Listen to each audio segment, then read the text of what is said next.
Hi, welcome back. So this is quite an important video if it turns out to be what it is. So just as a quick recap, the last video I covered was talking about the documentary, the upcoming one on the mystery of Kenny Veach. I was just giving my thoughts, but I mentioned a key point of what if the people involved in producing the documentary were involved in actually being in the desert environment. This is just a quick recap of what I talked about. Was there a camera crew and like an actor out in that area at a certain point in time when recording it? Did any hikers see anyone out there at the time when recording the documentary? And so after that discussion premiere video, I started thinking, could it actually be true? So what I decided to do was earlier on today was I left a comment on Atari's latest video talking about the documentary and also what Susan had to say. And I just left comments saying something like, was the film crew out there? Was anyone out there in the desert to reenact the scenes, recreate it with a supposed actor to make it more realistic? And luckily, Susan did reply to me, which was good of them. And she said something along the lines of, to my memory, I'm not quite sure. I don't know if they did. All I know is they were recording a year ago.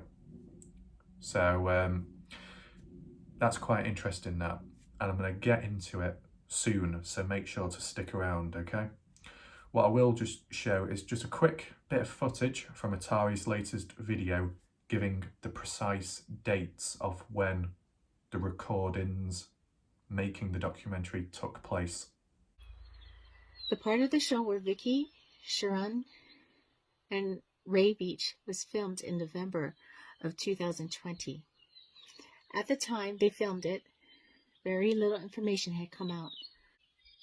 CNN came to my house in September of 2021. I'm not comfortable being on camera.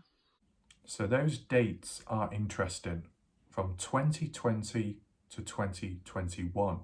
So anything that was noted, spotted, cited from other people's hike footage or research articles could be in play and tie in with this documentary, okay? We'll get to that very shortly. If we just move to the latter date, September 2021, fairly recent to be honest, compared to when it was initially recorded, produced and made, or part of it made, back in November 2020. So, if I'm correct in saying, Susan said the documentary originally, the intent was for it to be 1 hour long. But obviously, this upcoming one is 2 hours long. And that's probably because with the new findings, extra information and research added in, and specifically with Susan then stepping in like a year later, the documentary is bound to be longer than what it was intended. So that, checks out, makes sense, okay? But it does make me think though, to what extent, to what level was what recorded? Or maybe if there was reenactments, when was the reenactments recorded and filmed? Because it doesn't really matter, to be honest, because quite a lot of the things we've noticed, seen and spotted has been within that time frame of when it was initially recorded and produced, the documentary, and then up to recent time when there was like additional information and additional coverage and an extra interview from Susan. So if we take it all into account and roughly say around 2020 and onwards it took place, well then we can apply the Mineshaft and covered cave to this documentary. If you don't already know, I've already made videos on those key locations as they have been altered with. Make sure to check the link above to check those videos out. Now, the reason why they link is if we start off with the Mineshaft in 2014, it looked and was how it was when Kenny was there. He recorded it. When Jeff Clark visited the area 2017, it looked fine, looked basically the same. And then in 2021, Scott Natal, things changed from there on. There was considerable and noticeable changes to the structuring and safety of the ladder. The missing brace, the missing support, one of the strongest, beams, whatever you want to call it, was now missing. And from Jeff Clark's own words, because of the strength of it, it would have required some force and maybe even some equipment to actually rip it off. And it wasn't simply down to natural weathering. So that is very weird to begin with. Who and why would anyone alter it? Considering, you're not supposed to, meddle with the land or the terrain.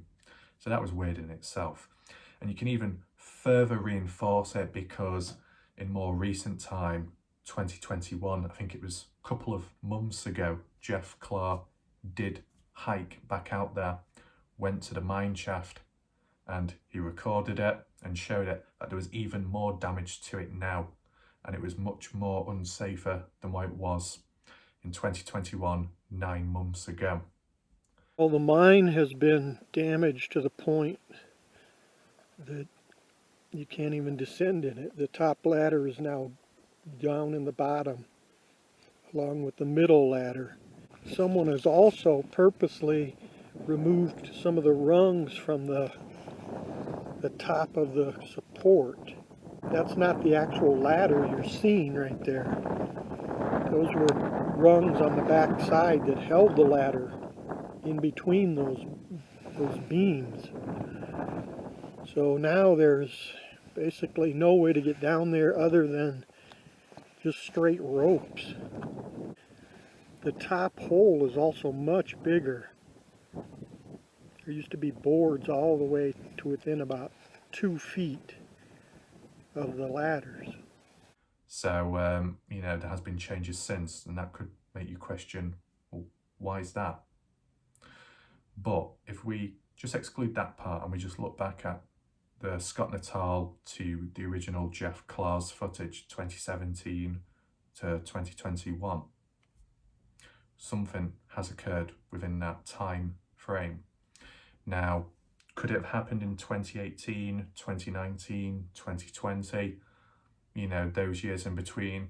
Maybe, but I'm just trying to think, was there anyone else there in 2020 or just before?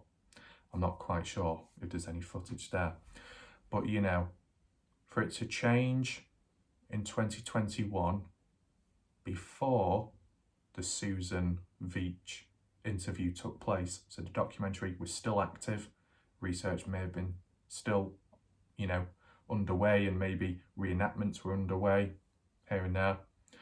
So maybe the documentary, maybe the film crew, if there was one, and actors actually went out into the desert and almost like mapped it out exactly how Kenny did in his hike video. They might have got the individual to stand there and talk from like the back view because it's an actor, filmed it, and they might have even meddled around with the mineshaft itself whilst they were there. They might have inspected it, had a little look down. They might have even added something to it. I don't know. Who knows? Just to make it look a bit more suspicious, create a bit more mystery, reinforce something that maybe Kenny went down there or fell down there, so create a bit of damage and make it look like it. You know what I'm saying? You never know. So there is that to take in mind. Even if this one part doesn't quite link to, the documentary, still someone is responsible for it. And the question is who and why. So there's still valid points and valid questions to be made at the end of the day, regardless. Now, let's move on to the covered cave. I still call it that, and I'll just briefly explain why. No, I'll probably explain in another video. It's easier, okay? With the supposed covered cave, when Sean went and had a look, it was 2019, and I think it was July 2019. I might be wrong. Is it 7th of July?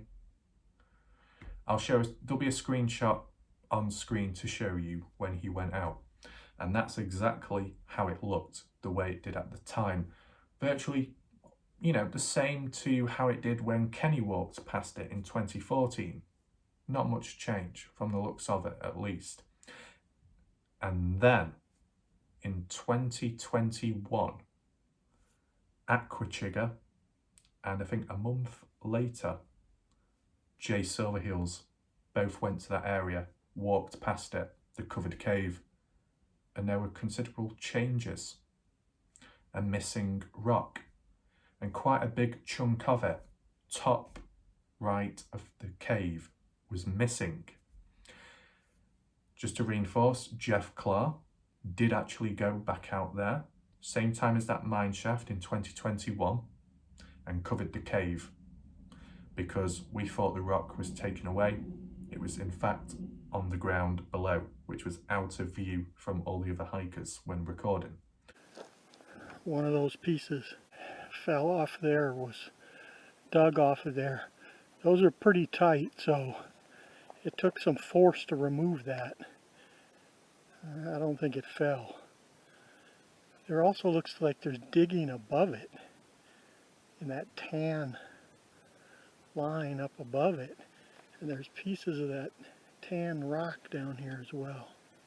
So that cleared that bit up. But from what Jeff Clark said, the rock was very heavy and it wouldn't have just fell over naturally. Someone would have had to move it, try and pick it up and then drop it onto the ground, because it was a heavy rock. So someone was responsible.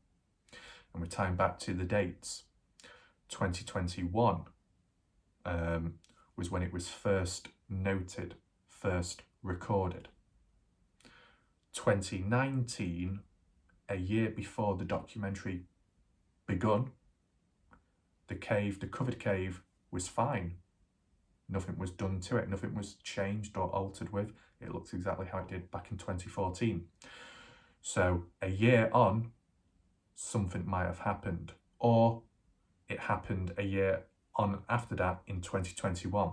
Regardless, after 2019, a year later, 2020, it could have happened then, and that's when the documentary was underway. And if it didn't happen then, it happened in 2021, just before Silverheels and Aquachigger got there, when they recorded it. So you do understand what I'm saying. It fits within that time range.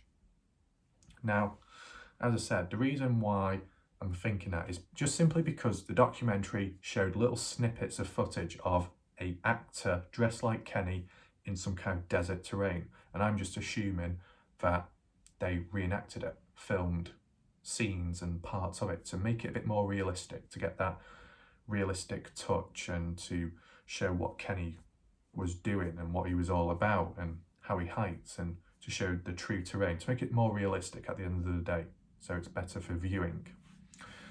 And that would have required a film crew of some sort to be out there in that terrain to record it.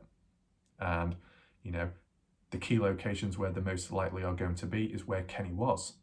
And Kenny was at the Mineshaft, Kenny was at the covered cave, and both of those locations were altered within that time frame of when the documentary took place. So you tie it all together, possibility, is it not? So, is there anything else I need to add in? Well, there is one counterpoint, and it's a valid one. Jeff Clark mentioned about it, relaying it on to me. I already heard about it in Sean's live stream, and basically it was to do with access to permits. This is what Sean had to say. Are you ever going to go hiking there again?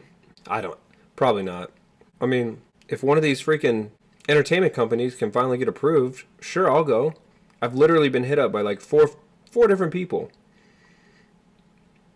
But nobody can get permits because it's national park land. Of course, no one can get permits. They don't want anyone out there filming a freaking episode of, So we're taking that in mind. If certain companies, producers aren't getting permits or access to the land to then record and show in some kind of documentary or film, then, with this upcoming Mojave mystery video, would that, rule out the possibility that there was a film crew out there because they probably didn't have a permit, they weren't given one. They were rejected, just like how Sean was. Maybe. We don't fully know the situation, but it's a possibility. But maybe they was able to work their way around it somehow, and they were able to get out there and record. I'm just basing it off from what Sean said when he was trying to. So, but, you know, aside from the companies and bigger people coming in, people have been out there, people have recorded and uploaded it publicly, although it's, well, not amateur, but although it's just on YouTube platform, still public, and people can still see it, and you're still allowed to do that, and people have done recording out there. So I'm sure there might have been ways to work around it. So it does make you kind of question the possibility that a film crew was out there, if there's permit problems, but maybe there was a way around it. You never know, because at this moment in time of saying all this, nothing has been discussed about whether they could or couldn't go out there. The people that made the documentary. Maybe time will tell when the documentary is released. So, any final thoughts? Well, the only other thing I would say is, how else could they have done it? Was it a green screen then? One of those green screen background effects to make it look like they're in the area when they're not? Some kind of software and editing? Maybe. So, yeah, I just thought I'd just, make this point. One more thing I've just remembered, thank God. This is definitely a key point to make, and credit to Jasmine for, suggesting it, because it's key. It's a key point. So if the documentary, once it's out, if it turns out that they were out there and they did record footage in the exact area or vaguely within the desert terrain, what would be key and necessary to do, if that being the case, would be to check the log book, the check-in book, where you sign in near the visitor centre or something on the road to the location. You've seen it with Liberia Sean, Liberation Sean, Sean Horlecker, same person who did the same thing, fill it in. All right, pulling up to the visitor center here. Gonna get signed in right there as always. Let's do this real quick.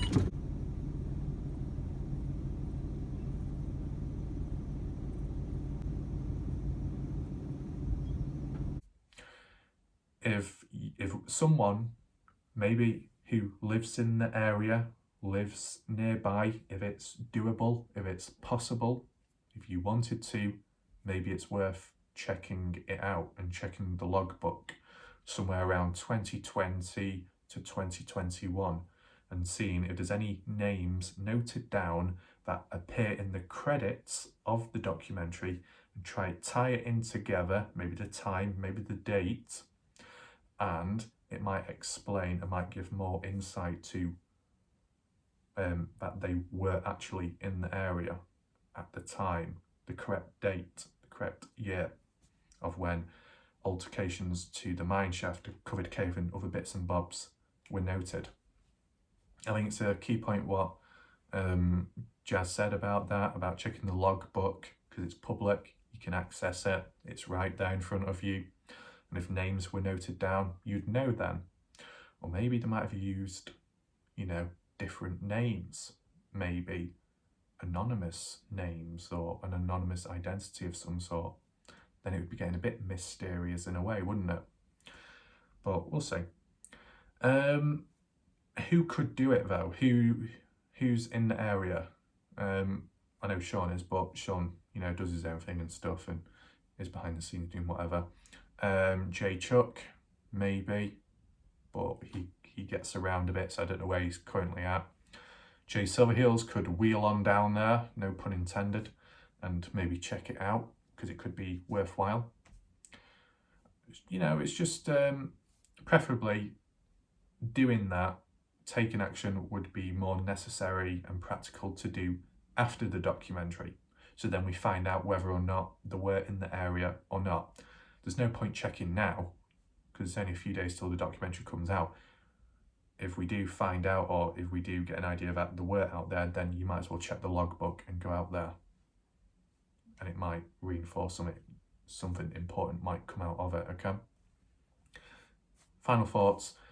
I wonder what some people think of the documentary or the upcoming one. I've not heard much from Silverheels recently.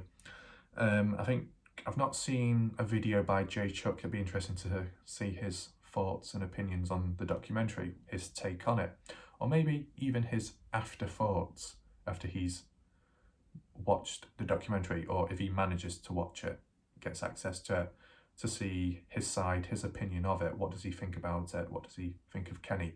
Has his idea changed, or does he still think the same way?